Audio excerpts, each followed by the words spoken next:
If algae can become clean fuel, why does the world still depend on oil? The answer begins with scale. Today's algae farms simply can't produce enough fuel for a world that consumes millions of barrels every day.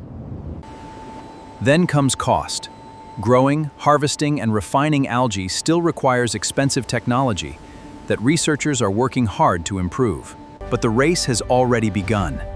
Scientists are creating faster-growing algae that produce more oil using less energy and fewer resources. Algae fuel may first transform aviation, shipping, and heavy industry, where clean alternatives are needed the most. Algae won't replace oil overnight, but every breakthrough brings us closer to a cleaner future, powered by nature itself.